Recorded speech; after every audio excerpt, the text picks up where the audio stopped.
The dawn prairie held its breath as if the earth itself sensed something wrong. Lone Bear's weathered fingers traced the familiar grooves of the fence post, his dark eyes scanning the Bauman homestead, with the instincts of a man who had spent 30 years reading the land's secrets. For 3 months, 13-year-old Elise had met him here at this boundary between worlds, her bright voice cutting through the morning silence, with stories of wildflowers and dreams that stretched beyond the harsh Nebraska horizon.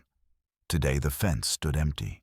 The old Pawnee scout's chest tightened with a dread he had not felt since the winter of '74, when the cavalry had asked him to track his own people through snow that ran red with blood. His mind conjured Elise's laugh from yesterday morning, the way she had pressed a handful of prairie roses into his palm and whispered, "For courage, when you need it most." The flowers still rested in his medicine pouch, their petals already browning, but their scent a reminder of innocence in a world grown bitter. Something glinted near the barn, a cartridge casing catching the early light. Lone Bear's trained eye caught other details, horse tracks too heavy for Heinrich Baumann's plow horses, the unnatural stillness of livestock that should have been stirring, and shutters drawn tight against a morning that begged for light. The Bauman house, usually alive with Greta's humming, and the clatter of breakfast preparations, sat silent as a tomb. As Lone Bear studied the scene, memories flashed unbidden through his consciousness. The face of his grandson, Fighting Wolf, not much older than Elise, when the soldiers had cornered him in that box canyon. The boy's eyes so full of trust, even as the rifles raised. Lone Bear's hand had guided those very soldiers to the hiding place, believing their promises of safe passage to the reservation. He had learned too late that some promises were made only to be broken, and some guidance led only to graves. Now staring at the too quiet homestead, Lone Bear felt the weight of that ancient failure pressing against his ribs like a knife seeking his heart. Not again, he thought. Not while these old hands still have strength. The Bauman farm had been carved from reluctant prairie through Heinrich's stubborn determination and Greta's gentle persistence.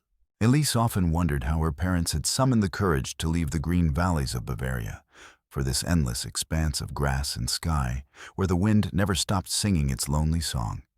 Heinrich bore the scars of their journey, the deep lines around his eyes, from squinting against prairie sun, the permanent stoop in his shoulders, from breaking sod that fought back with every turn of the plow. Greta moved through their modest house like a ghost, trying to recreate a home that existed only in memory, her hands always busy with some task that might make this strange land feel less foreign. Elise's brother Klaus, 15, and growing into the kind of young man who believed hard work could solve any problem, spent his days helping their father extend their boundaries one furrow at a time. But Elise had inherited something different from her parents' German stubbornness, a curiosity that pulled her toward the horizon like iron to a magnet, and a kindness that saw past the barriers her parents had built around their small world. Her friendship with Lone Bear had begun with silence. She had discovered him one morning last spring, sitting motionless by the creek that marked the eastern boundary of their land, his presence so still, she had mistaken him for a boulder until he turned his head. Her parents had warned her about Indians, with the same tone they used for wolves and rattlesnakes. But this old man's eyes held neither hunger nor venom, only a sadness so deep it seemed to echo her own loneliness. Day after day, she had returned to that spot, bringing wildflowers or interesting stones, learning to read the subtle signs of his approval in the almost smile that touched the corners of his eyes. He had begun to speak to her in careful English, telling stories of the Pawnee way of seeing the world, how every living thing carried medicine, how courage was not the absence of fear, but the decision to act despite it. In return, she shared her dreams of becoming a teacher, of helping people understand each other across the distances that seemed to separate everyone in this vast land. Their meetings had remained secret through the long summer, and into autumn, a small rebellion against the unspoken rules that governed their frontier community. Heinrich and Greta's fear of their Pawnee neighbors stemmed not from personal experience, but from stories, tales of massacre and revenge that traveled faster than truth across the prairie. Elise had learned to slip away during her parents' afternoon rest, when the heat made even the most vigilant adults seek shade and quiet. Now, as October painted the grassland in shades of gold and amber, Elise found herself trapped in a nightmare that made all her parents' warnings seem like prophecy. She huddled in the corner of the root cellar with Klaus, his arm protective around her shoulders, as they listened to the voices above rough men who spoke of her family as if they were livestock to be bought and sold. The leader, a man called Crane, possessed a voice like grinding stone that made her skin crawl even through the thick floorboards. He had arrived with 5 others in the hour before dawn, when resistance was weakest and surprise complete. "Your husband's got something belongs to us," Crane was telling her mother, and Elise could hear the barely controlled terror in Greta's voice, as she insisted that Heinrich was only a farmer, that they had nothing of value beyond their land and livestock. "Documents," Crane said with the patience of a man who enjoyed explaining pain to his victims. "Your husband been dealing with territorial officials signing papers about mineral rights. Some of them papers went missing from the land office in Omaha last month. We got reason to believe Heinrich Baumann knows where they ended up." Klaus squeezed Elise's shoulder, his young face pale in the dim light, filtering through the cellar's small window. Neither of them understood what Crane meant about documents, but they both recognized the sound of a lie designed to justify violence. Their father dealt in seeds and soil, not territorial politics. Whatever these men wanted, it had nothing to do with paperwork and everything to do with the kind of cruelty that thrived in places where law wore out before it reached the horizon. Above them, Heinrich's voice rose in protest, followed by the sound of a blow that sent Greta into muffled sobs. Klaus started to rise, but Elise pulled him back down, remembering Lone Bear's words about choosing battles that could be won. They were children, with no weapons and no plan. Their only hope lay in remaining hidden until help could be found. But who would help a German family that kept to themselves? And how could 2 children summon aid from a cellar that might become their tomb? The answer came with the howl of autumn wind against the cellar door, and the memory of an old Pawnee's stories about reading the land signals. While Klaus watched the entrance with the intensity of a young man trying to become the protector his family needed, Elise pressed her ear to the small window that faced east toward the creek. Through the glass, she could see a figure moving with the careful deliberation of someone who understood how to approach danger without announcing his presence. Lone Bear moved like smoke across the prairie, using the natural contours of the land to mask his approach to the homestead. Above them, Crane's patience was wearing thin. "Burn the barn," he ordered one of his men. Maybe the smell of smoke will help the farmer remember where he put them papers. The sound of boots crossing the floor was followed by the creak of the front door, and Elise knew they were running out of time.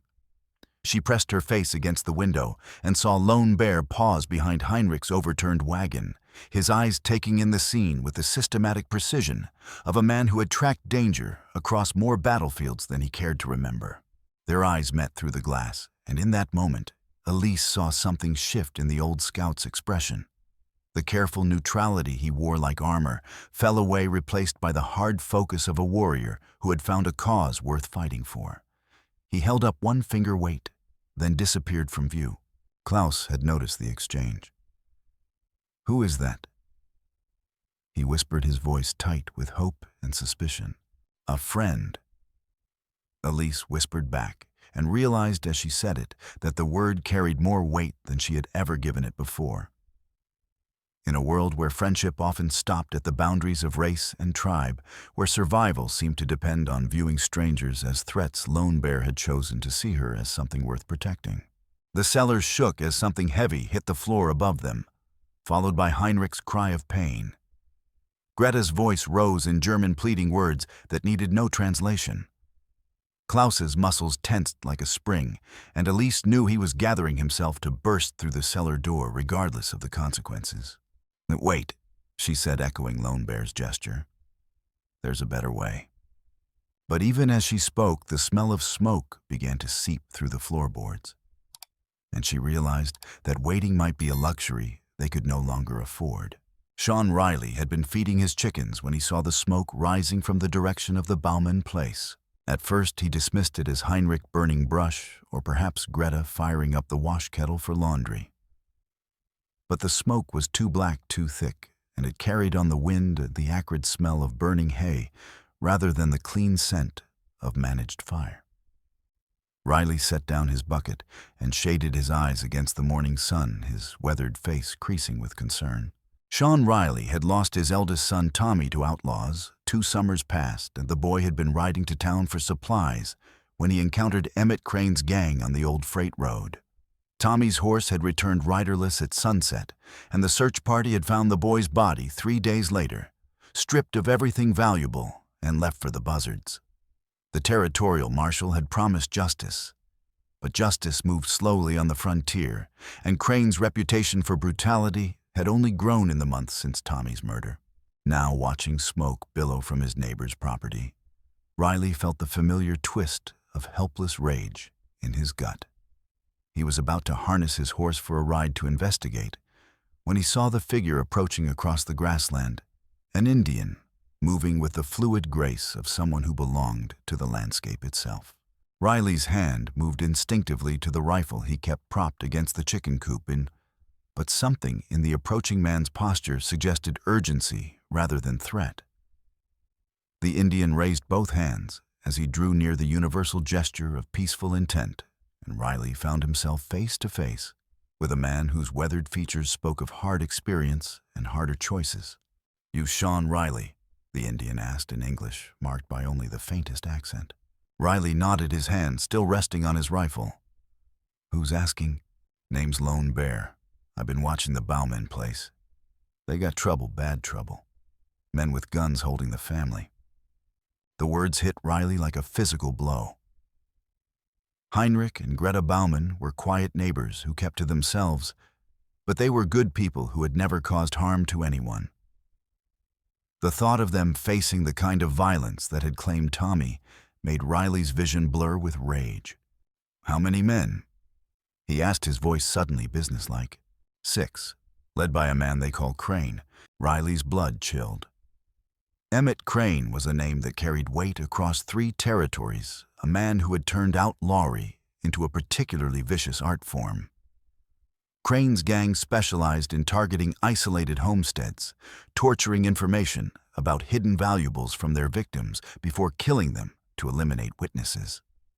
The territorial authorities had placed a substantial bounty on Crane's head, but the man seemed to possess an almost supernatural ability to vanish into the wilderness before pursuit could be organized. "Why should I trust you?" Riley asked, though something in the Indian's eyes suggested a sincerity that was hard to fake. Lone Bear was quiet for a moment, and when he spoke, his voice carried the weight of old grief. "Because I failed to protect someone once before. A boy about the age of the Bauman children. I won't make that mistake again." There was something in the simple honesty of the statement that convinced Riley more than any elaborate explanation could have.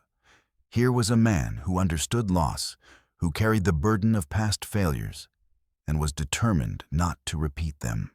"What do you propose?" Riley asked. "Get help. The Peterson place may be the Hardy farm, men who know how to handle trouble." Riley nodded grimly. Lars Peterson had served with distinction in the territorial militia before settling down to farm, and John Hardy had been a cavalry sergeant before mustering out to raise horses. Both men had reasons to hate outlaws, and both possessed the skills needed for this kind of work. And then, Lone Bear studied the smoke rising from the Bauman farm, his expression calculating. "Crane's got the advantage of position and hostages. But he don't know the land like I do, and he don't know we're coming. We use that," as they stood there planning. Riley found himself reassessing everything he thought he knew about Indians and enemies, and the lines that supposedly separated civilization from savagery. This weathered Pawnee scout was proposing to risk his life for white settlers who would likely never accept him as an equal. and he was doing it not for profit or glory, but because it was the right thing to do. Why? Riley asked. Why risk yourself for people who probably don't even know your name? Lone Bear's answer was simple and devastating in its honesty. Because a little girl showed me kindness when the world forgot such things existed. That kind of gift demands payment. The rescue party assembled at Peterson's farm as the sun reached its zenith, casting short shadows that offered little concealment. Lars Peterson stood 6 feet 4 inches in his stockings, a Norwegian giant whose massive hands could gentle a spooked horse or break a man's neck with equal ease. He listened to Lone Bear's description of the situation with the focused attention of a professional soldier, asking sharp questions about numbers, weapons, and tactical positions. His pale blue eyes held the kind of cold calculation that had made him valuable to the territorial militia during the worst of the Indian Wars. Crane's got a reputation for using hostages as shields, Peterson said, checking the action on his Winchester. We go in hard, we might get the family killed before we can help them. John Hardy nodded agreement, his cavalry training evident in the methodical way he prepared his gear. Hardy was a compact man with prematurely gray hair and scars on his hands that spoke of close work with edged weapons. He had mustered out of the army after witnessing one too many examples of official incompetence getting good soldiers killed, but his instincts for small unit tactics remained sharp. We need a distraction, Hardy said. Something to pull their attention away from the hostages long enough for us to close the distance. The fourth member of their impromptu force was Tom Crawford, a younger man whose baby-faced appearance concealed a deadly skill with long-range shooting. Crawford had learned marksmanship hunting buffalo before the herds disappeared, and his ability to place accurate fire at distances that challenged belief had made him locally famous. I can take position on the ridge overlooking the farmhouse, Crawford offered. Give you covering fire when you make your move. Lone Bear listened to their planning with the patience of a man who had sat through countless military councils. But Riley could see something working behind the old scout's eyes. Some calculation that took into account factors the white men couldn't see. There's another way, Lone Bear said finally. But it depends on trusting someone you got no reason to trust. The 4 white men exchanged glances, and Riley realized they had reached the moment where good intentions collided with a lifetime of conditioning about race and reliability. Peterson spoke for all of them when he said, "What did you have in mind? I know that land better than any white man alive." Lone Bear said simply, I can get close enough to the house to create confusion without endangering the family. But you'll have to trust me to do it my way, and you'll have to be ready to move when I give the signal. Hardy frowned. What kind of signal? Lone Bear's smile was grim. You'll know it when you see it. As they prepared to move out, each man checking weapons and ammunition with the methodical care of professionals, Riley found himself studying Lone Bear with new eyes. The old Pawnee moved with the economical precision of someone who had learned to waste nothing, not motion, not words, not opportunities. There was something almost frightening about his focus, as if he had reached a place beyond doubt or hesitation, where only action mattered. You served with the army, Peterson observed. It wasn't a question. Lone Bear nodded. Scout for the 3rd Cavalry 5 years. Before that, I hunted buffalo for the railroad crews. Why'd you quit? The old scout was quiet for so long that Riley thought he wouldn't answer. When he finally spoke, his voice carried the weight of old shame. Because I learned that some enemies ain't worth making, and some victories cost more than losing would have. Crawford, who had been listening while he checked his rifle scope, looked up sharply. You knew Fighting Wolf, didn't you? The Pawnee boy they caught up in the Smoky Hills 2 years back. Lone Bear's face went very still, and for a moment, Riley thought the old man might turn and walk away from them all. Instead, he met Crawford's eyes directly and said, he was my grandson. The admission hung in the air like smoke, heavy with implications none of them wanted to explore. Crawford's face flushed with embarrassment at having opened an old wound. But Lone Bear continued speaking in the same level tone. I guided the patrol that found him. Believed the officers' promise that they just wanted to talk. Learned too late that some white men got their own ideas about justice. Peterson cleared his throat uncomfortably. That was irregular. Should have been a court-martial. Should have been a lot of things. Lone Bear agreed. But should have been don't bring back the dead, and it don't fix the living. All we got is what happens next. As they mounted their horses for the ride to the Bauman farm, Riley found himself thinking about the strange circularity of the situation. Here was a man who had lost family to white violence, now proposing to risk his life to save white settlers from other white criminals.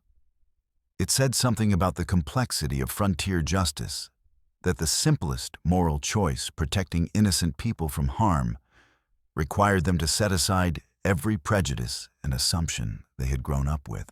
The ride to the Bauman place took them across country that told the story of settlement in scars and boundaries. Broken sod marked the expansion of farming into land that had known only buffalo and grass for countless generations.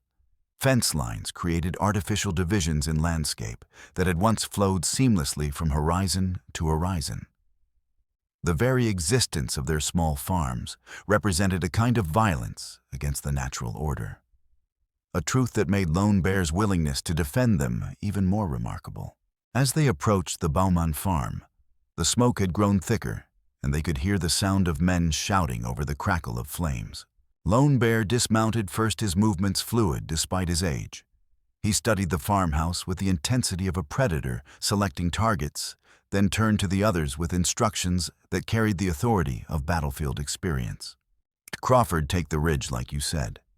Give yourself 15 minutes to get in position, then wait for my signal. Peterson, you and Hardy circle around to the north side of the house. There's a depression that'll give you cover until you're within 50 yards. Riley, you come with me.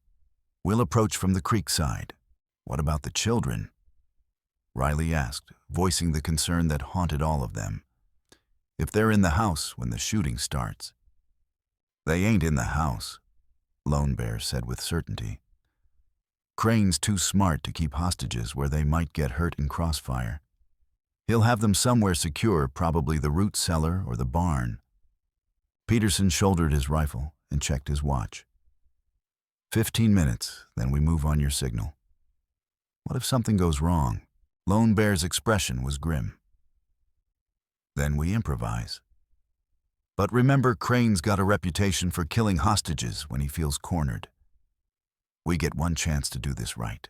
As the others moved into position, Lone Bear led Riley through the tall grass toward the creek that bordered the Bauman property. The old scout moved with a silence that seemed almost supernatural, his moccasined feet finding purchase on ground that would have betrayed a heavier step. Riley, following behind with growing respect for the man's skills, began to understand why the Army had valued Pawnee scouts so highly. From their position behind a fallen cottonwood, they could see the farmhouse clearly. Smoke poured from the barn, where Crane's men had obviously set fire to Heinrich's hay stores, but the flames hadn't yet spread to the structure itself. 2 men stood guard outside the house, while a third paced the yard with the nervous energy of someone expecting trouble. "Where's Crane?" Riley whispered. Lone Bear pointed to the house. Inside, questioning the parents. Probably getting frustrated by now. Heinrich don't know nothing about no missing documents, and Crane's the kind of man who takes ignorance personal. As if summoned by Lone Bear's words, the front door burst open, and a man emerged who could only be Emmett Crane. He was smaller than Riley had expected, with a kind of compact build that suggested both strength and speed. But it was his face that made Riley's blood run cold, lean, and predatory, with eyes that held no trace of human warmth. Crane barked orders to his men, gesturing toward the burning barn with impatience that had clearly reached dangerous levels. Riley caught fragments of his words on the wind: waste of time and make an example. Lone Bear's hand found Riley's shoulder, and the old scout's grip carried a warning that needed no words. This was the moment when their plan would succeed or fail, when good intentions would either translate into effective action or get innocent people killed. "Ready," Lone Bear whispered. Riley nodded, though his mouth had gone dry with anticipation. In all his years on the frontier, he had never felt more aware of the thin line between civilization and chaos, between justice and revenge, between the kind of man he wanted to be and the kind of man these circumstances demanded. Lone Bear rose from cover like smoke taking human form, and Riley followed, knowing that whatever happened next would change all of them forever. In the root cellar beneath the burning barn, Elise and Klaus huddled together as smoke began to seep through the floorboards above them. The cellar had been Heinrich's first construction when they settled on this land, a deep excavation lined with stones and covered with thick timber that could serve as both food storage and storm shelter. Now it felt like a tomb, the air growing thicker with each passing moment as the fire spread overhead. Klaus had found an old burlap sack that he pressed against the cellar's small ventilation grate, trying to filter the smoke that threatened to overwhelm them. His face was pale but determined, and Elise could see him fighting the fear that wanted to send him charging up the ladder toward uncertain death above. "Someone's coming," he whispered, pressing his ear to the cellar door. "I can hear horses." Elise listened, and through the crackle of flames and the distant voices of Crane's men, she caught the sound Klaus had noticed, the measured approach of riders who were trying not to announce their presence. Hope flared in her chest, but she forced herself to remain cautious. In a world where violence often wore the mask of rescue, they couldn't assume that any newcomers would prove to be allies. Above them, the fire had found the hayloft, and the increased heat made the cellar's stone walls sweat with condensation. The smoke was getting worse despite Klaus's efforts, and Elise realized they were running out of time. Soon they would have to choose between suffocation and whatever fate waited above ground. "The window," she said, pointing to the small opening near the cellar's east wall. "We can see who's out there."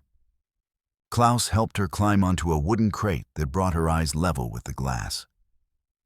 Through the smoke and confusion outside, she caught glimpses of movement that made her heart leap with recognition. There, moving through the tall grass, with the fluid grace she had learned to recognize, was Lone Bear. But he wasn't alone.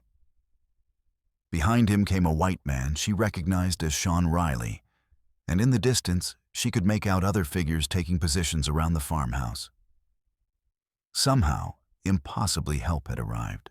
"It's Lone Bear," she whispered to Klaus, who looked skeptical. "The Indian you've been meeting. How do you know he's here to help?" Before Elise could answer, the sound of gunfire erupted from the direction of the house. Through the small window, she saw Crane's men scrambling for cover as rifle shots cracked across the farmyard. The rescue attempt had begun, and their cellar refuge had suddenly become a potential trap. "We have to get out of here," Klaus said, coughing as the smoke grew thicker. "The fire's going to spread to the cellar ceiling." Elise looked up and saw that he was right. The thick timbers above them were beginning to smolder, and soon the cellar would become an oven. But emerging into a gunfight carried its own dangers, especially for two children who might be mistaken for threats in the confusion. The decision was made for them when a section of burning timber crashed through the cellar ceiling, showering them with sparks and filling the air with choking smoke. Klaus grabbed Elise's hand and pulled her toward the ladder, and together they climbed toward whatever fate waited above. The barn was a vision of hell, flames eating through hay and timber with a hunger that seemed almost alive. The heat hit them like a physical blow, and Elise understood why Dante had imagined hell as a place of fire. But through the smoke and flames, she could see daylight streaming through the barn's open doors, and beyond that, the possibility of escape. "Stay low," Klaus shouted over the roar of the fire, and they crawled through the smoke toward the doors. Behind them, the cellar they had just vacated was already beginning to fill with burning debris. They emerged from the barn into chaos. Gunfire cracked across the farmyard, as Crane's men found themselves caught between the burning barn and attackers who seemed to materialize from the prairie itself. Elise saw one of the outlaws go down under Crawford's long-range fire, while another dove for cover behind Heinrich's wagon. And there, moving through the confusion with the purposeful stride of a man who had found his calling, was Lone Bear. He carried an old cavalry carbine with the easy familiarity of someone who had used such weapons in anger before, and his eyes swept the battlefield with tactical awareness that spoke of hard experience. Their eyes met across the smoke-filled yard, and Elise saw something in his face that she had never seen before. Not the gentle wisdom of their quiet conversations by the creek, but the hard focus of a warrior who had decided that some things were worth dying for. The battle for the Bauman farm unfolded with a terrible efficiency of violence between desperate men. Emmett Crane had built his reputation on the principle that superior firepower and willingness to kill innocents gave him an insurmountable advantage over law-abiding citizens. He had not counted on facing opponents who understood his methods and were prepared to match his brutality with tactical skill. Crawford's first shot dropped one of the sentries before the man could raise his rifle. The second sentry dove for cover behind the water trough, but Peterson's flanking maneuver put him in an impossible position, exposed to rifle fire from two directions with no route of escape. He surrendered his weapon and his courage simultaneously, throwing down his gun and raising his hands in a gesture that probably saved his life. But Crane himself proved to be a different proposition entirely. The outlaw leader had survived this long by combining paranoia with tactical intelligence, and he had positioned himself inside the house where he could use Heinrich and Greta as shields while controlling the battlefield through superior position. "I got the farmer and his wife in here." Crane's voice carried across the yard with the confidence of a man holding winning cards. "Any of you heroes want to be responsible for getting them killed, just keep shooting." The gunfire stopped, leaving only the crackle of flames and the sound of wind across the prairie. In the sudden silence, everyone understood that the easy part of the fight was over. What remained was the kind of close work that separated survivors from casualties, where superior marksmanship mattered less than willingness to accept personal risk. Lone Bear appeared beside Elise and Klaus with the silent suddenness of a man who had learned to move like smoke. His weathered face was streaked with soot, and his old cavalry carbine showed fresh powder burns from recent use. "You children hurt?" he asked, his voice carrying the gentle concern she remembered from their quiet conversations. "We're all right," Klaus answered, though his voice carried the tight control of someone fighting shock. "But our parents—" "I know," Lone Bear said. "Stay behind me, and when I tell you to run, you run toward that creek and don't look back. You understand?" Elise nodded, but something in the old scout's tone suggested finality that frightened her more than the gunfire had. This felt like goodbye, and she found herself wanting to protest, to insist that there had to be another way that didn't require him to sacrifice himself for her family's safety. Before she could speak, Crane's voice cut across the yard again. But this time, it carried a different tone. Recognition mixed with something that might have been anticipation. "I know that voice," Crane called out. "That you out there, Lone Bear, heard you been retired from the scouting business." The words hit the old Pawnee like a physical blow, and Elise saw his face change in ways that spoke of old pain and older guilt. Whatever history existed between Lone Bear and Emmett Crane, it predated this confrontation and carried weight that went beyond their current circumstances. "Hello, Crane." Lone Bear called back, his voice steady despite the tension in his shoulders. "Still killing children, I see." Crane's laughter was like broken glass. "Only when they need killing. Like that grandson of yours up in the Smoky Hills. Boy had real fighting spirit right up until the end." The revelation hit Elise like a thunderbolt. Fighting Wolf, the grandson Lone Bear had mentioned in their conversations, the boy who had died during what was supposed to be a peaceful surrender, had been killed by the same man who now held her parents hostage. The weight of coincidence seemed too great to be accidental. and she realized that this confrontation had roots that went far deeper than a simple rescue attempt. Lone Bear's hands tightened on his carbine, and when he spoke, his voice carried the controlled fury of a man who had finally found the object of his hatred. The fighting wolf was 15 years old. He came in under a white flag. He came in carrying a rifle, Crane replied. Made it real simple to claim self-defense when the territorial marshal asked questions. Of course, by the time we finished questioning him about where his people was hiding, he probably welcomed the bullet. The words hung in the air like poison, and Elise understood that she was witnessing something more complex than a simple rescue operation. This was a reckoning years in the making, a convergence of past crimes and present justice that had been building toward this moment since the day Fighting Wolf died in that distant canyon. Around the farmyard, the other members of the rescue party waited with the tense patience of men who recognized that some battles belong to others. This was between Lone Bear and Crane now, between the grandfather who had failed to protect his grandson and the killer who had made that failure into a source of continuing torment. "You ready to join your grandson?" Crane taunted. "Or you gonna hide behind them white folks like you always done?" Lone Bear stood up from behind his cover with the slow deliberation of a man who had reached a decision that transcended personal survival. He walked toward the house with his carbine held loosely in one hand, and Elise realized with growing horror that he was planning to end this face-to-face, regardless of the cost to himself. "I don't," she whispered. But the word was lost in the sound of wind and flame.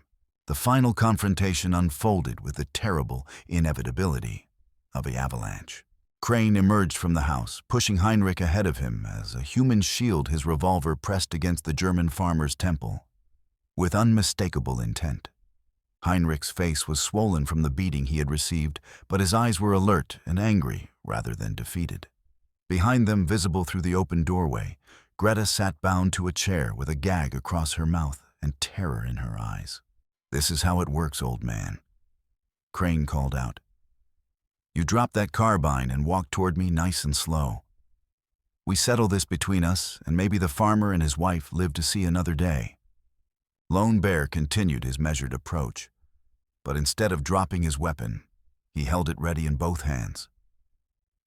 His weathered face showed no fear, only the grim determination of a man who had found a purpose worth dying for. "You want to dance, we dance," he said. "But first you let the woman go. She ain't part of this." Crane's smile was like winter sunlight, bright and cold. "Everything's part of this, Scout. That's the lesson I learned from watching you work for the Army. Everything and everyone is expendable when it serves the greater good." As the two men closed the distance between them, Elise found herself caught between terror and fascination.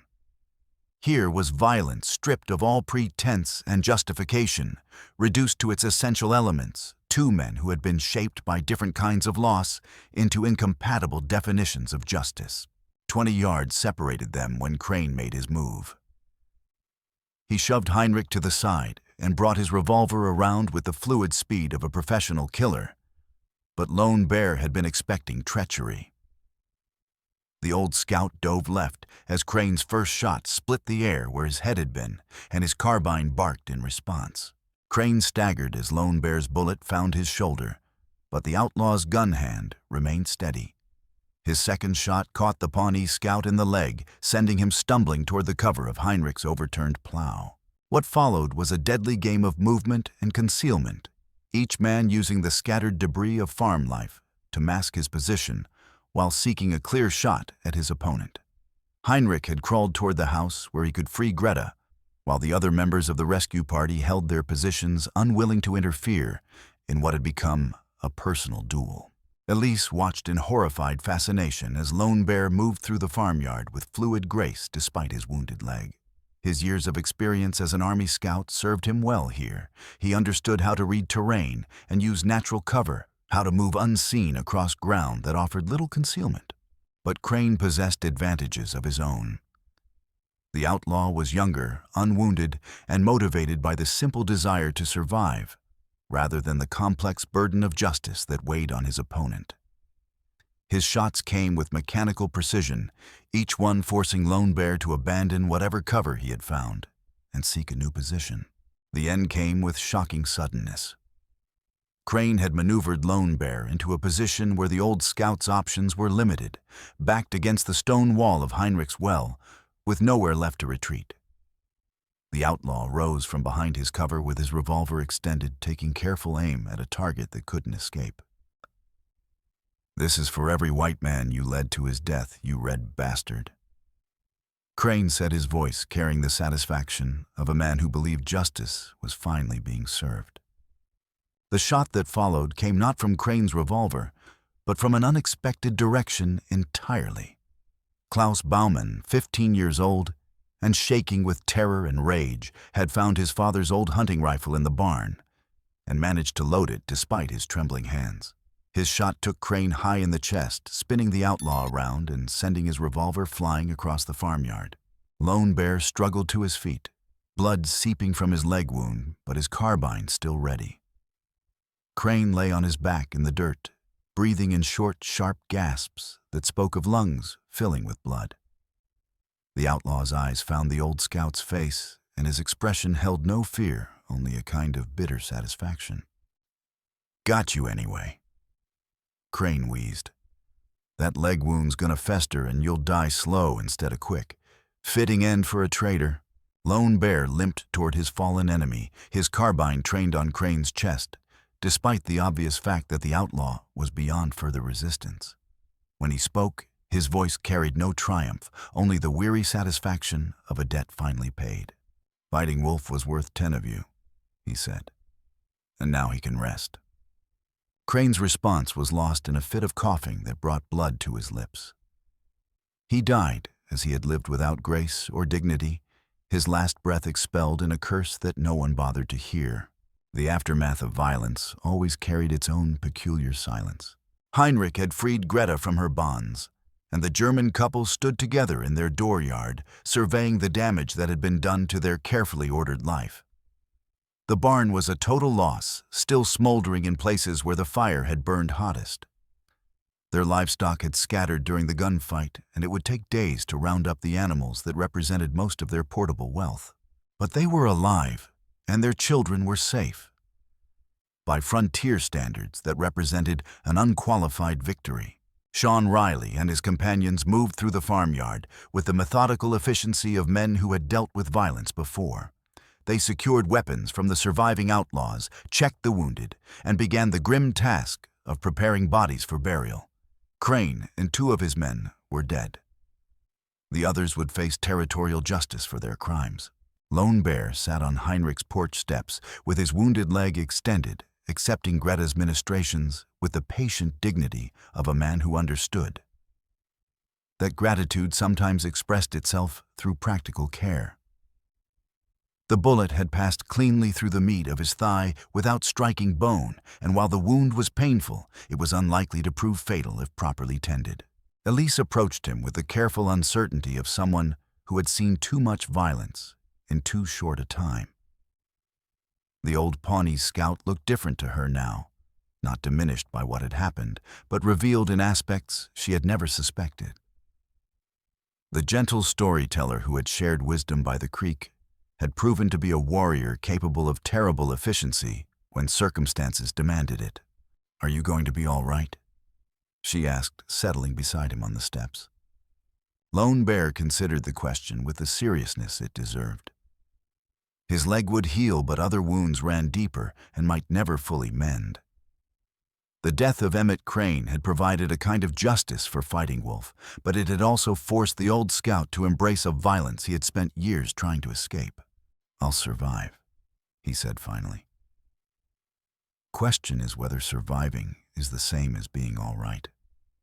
Heinrich appeared before them, his bruised face grave, with the weight of obligations that could never be fully discharged. The German farmer had learned hard lessons about the complexity of frontier justice, about the thin lines that separated civilization from chaos, about the unpredictable sources from which salvation might arrive. "I owe you my family's lives," he said to Lone Bear, the words coming with obvious difficulty. "I got no way to repay that kind of debt." Lone Bear shook his head slowly.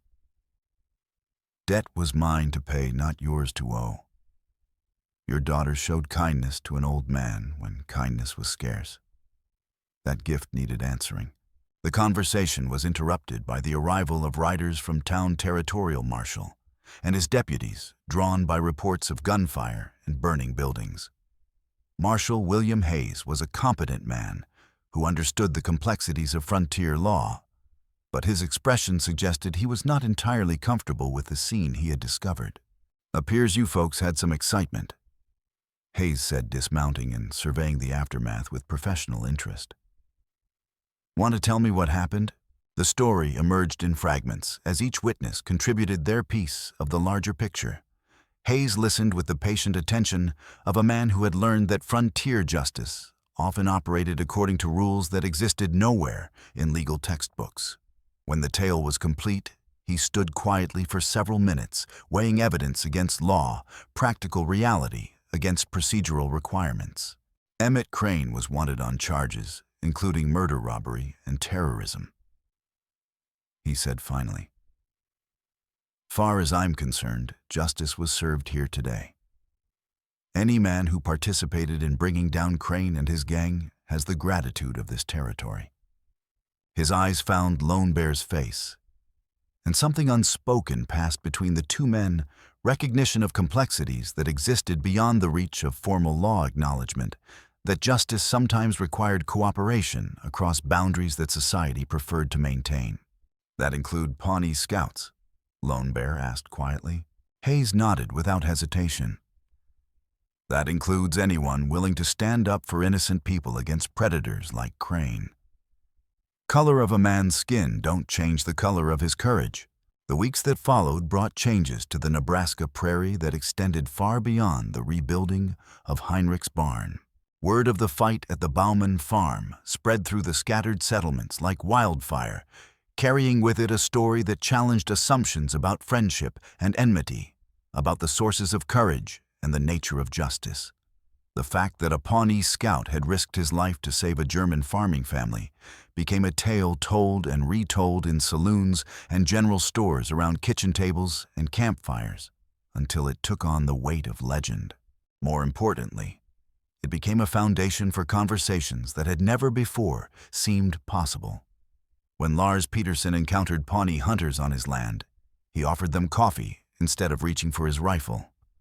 When drought threatened the summer crops, Sean Riley joined other farmers in requesting Pawnee assistance with weather reading techniques that had sustained prairie dwellers for generations before the arrival of plows and property lines.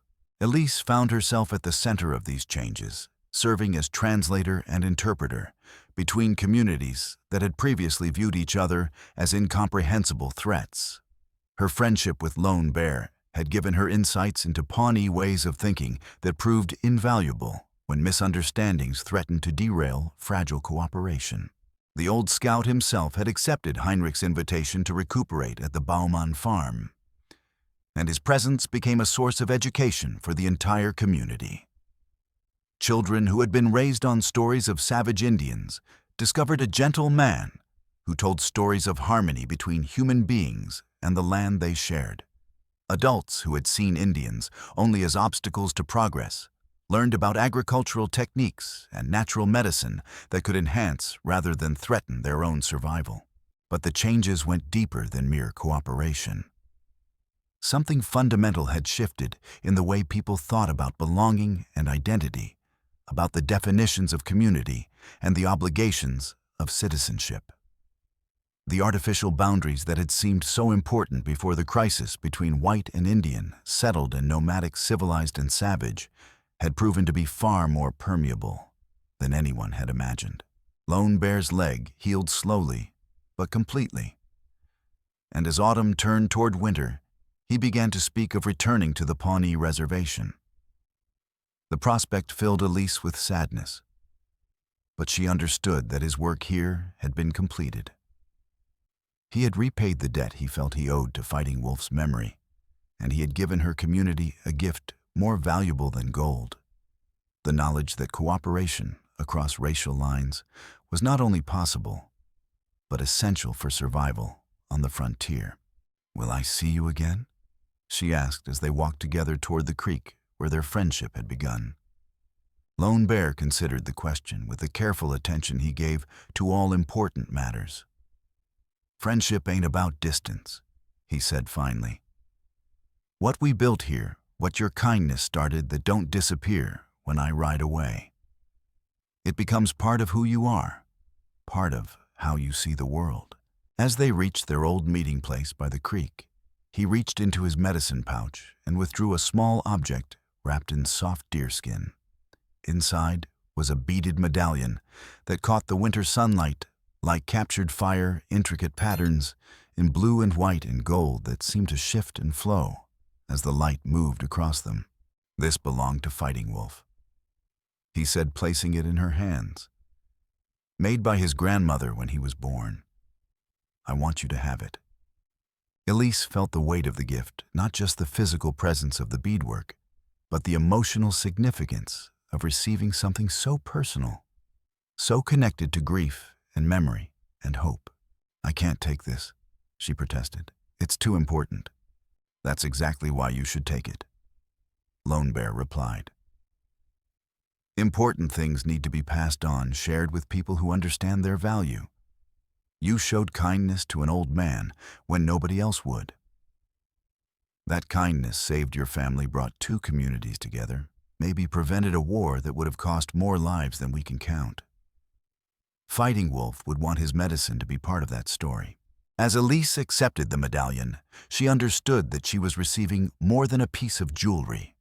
She was accepting responsibility for maintaining the connections that had been forged through crisis, for nurturing the understanding that had grown from her simple decision to be kind to a lonely old man by a creek. 5 years later, Elise stood before the bronze memorial that had been erected in the town square of what was now called Harmony, Nebraska. The statue depicted a weathered man in frontier clothing, one hand resting on a rifle, the other extended in a gesture of friendship. The inscription read simply, "Lone Bear, Pawnee Scout and Friend. He showed us that courage has no color and that kindness can bridge any distance." The town that had grown up around the Bauman farm bore little resemblance to the scattered settlements that had existed before the crisis. Pawnee and German families lived side by side, their children attending the same school where Elise now taught. The agricultural techniques that combined European farming methods with traditional Pawnee knowledge had proved so successful that other communities sent delegations to study their methods. Heinrich served on the town council alongside Two Bears Lone Bear's nephew, who had emerged as a leader among the Pawnee families that had chosen to remain in the area rather than accept confinement on the reservation. Greta's garden grew with vegetables from 3 continents, tended by methods that had sustained Great Plains dwellers for centuries before Columbus ever imagined a western route to India. Klaus, now 20 and married to a Pawnee woman named Star That Dances, had become the town's most successful rancher by combining his father's determination with his wife's understanding of grass and weather patterns. Their first child, a son they named Fighting Wolf Bauman, played in a yard where multiple languages blended into a new kind of frontier music. But it was Elise who had become the living symbol of what harmony represented. Her school taught children to read in English, German, and Pawnee. Her students learned mathematics alongside traditional stories, natural science alongside spiritual practice. She had grown into a woman whose very presence reminded people that difference could be a source of strength rather than conflict. As she stood before Lone Bear's memorial on this autumn morning, she wasn't alone. The anniversary of the crisis had become an annual celebration that drew visitors from across the territory. Journalists and politicians, farmers and ranchers, anyone interested in seeing proof that cooperation between diverse communities was not only possible, but profitable. But for Elise, the memorial meant something more personal. It represented the moment when her child's impulse toward kindness had intersected with an old man's need for redemption, creating consequences that none of them could have imagined. She reached into her pocket and touched the beaded medallion that she still carried everywhere, remembering Lone Bear's words about friendship transcending distance. Marshal Hayes, now promoted to territorial administrator, approached with the careful respect that had characterized all his dealings with the Harmony community. In his hand was a telegram that bore the seal of the territorial governor. "Miss Bauman," he said, using the formal address that acknowledged her role as the community's unofficial ambassador. "Thought you'd want to see this." The telegram announced that the territorial legislature had passed a resolution officially recognizing the Harmony community as a model for future settlement policy. More importantly, it granted legal protection to the integrated community structure that had evolved after the crisis, ensuring that cooperation between Pawnee and white families would be protected by law rather than threatened by it. As Elise read the telegram, she felt the presence of everyone who had contributed to this moment: Heinrich's stubborn courage, Greta's quiet strength, Klaus's protective instincts, Sean Riley's willingness to trust, and above all, Lone Bear's decision to transform grief into redemption through service to others. The memorial ceremony began with words from two bears who spoke in Pawnee about the continuity between past and future, about the way wisdom passed from one generation to the next like seeds carried on the wind. His words were translated by Elise, who had become fluent in the language during her years of teaching Pawnee children. Heinrich followed with remarks about the practical benefits of cooperation: increased agricultural yields, improved security, economic prosperity that lifted all families rather than privileging one group over another. But his words carried emotional weight as well. The testimony of a man who had learned that survival often depended on accepting help from unexpected sources. When Elise's turn came to speak, she found herself thinking not about policy or progress, but about a lonely girl who had once brought wildflowers to an old man by a creek.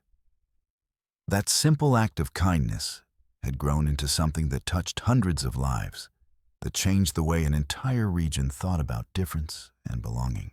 Lone Bear used to tell me that courage wasn't the absence of fear, she said, her voice carrying clearly across the assembled crowd. He said courage was deciding to act, despite fear, choosing to do what was right, even when the cost seemed too high to bear.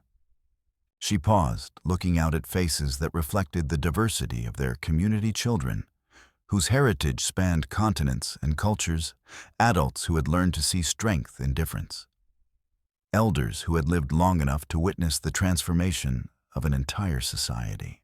Today, we honor a man who showed us what that kind of courage looks like. But more than that, we commit ourselves to carrying forward the work he began. Because the real memorial to Lone Bear isn't made of bronze and stone, it's made of lives, lived with kindness, of communities built on understanding of children, raised to see friendship where others see only difference. As the ceremony concluded and people began to drift toward the feast that would follow, Elise remained standing before the memorial. The medallion in her pocket seemed to pulse with warmth, and for a moment she could almost hear Lone Bear's voice on the wind, carrying the same wisdom he had shared during their quiet conversations by the creek. Friendship, he had taught her, was the foundation of all other virtues. Kindness was a form of courage. And understanding between different peoples was not just possible, but essential for survival in a world that seemed determined to emphasize division over connection. As autumn sunlight slanted across the bronze memorial, Elise smiled and touched the medallion one more time. Then she turned toward the school where new students waited to learn these same lessons, carrying forward a legacy that had begun with wildflowers and grown into something that might yet change the world. The prairie wind caught her hair as she walked, and in its sound she heard the voices of children learning to read in 3 languages, of families sharing meals across cultural boundaries, of a community that had chosen cooperation over conflict, and discovered that kindness was indeed the strongest foundation for any society. Behind her, the memorial stood silently in the afternoon light, a bronze reminder that some gifts can only be repaid by passing them forward. and that the courage to offer friendship across seemingly impossible distances might be the most important lesson anyone could learn.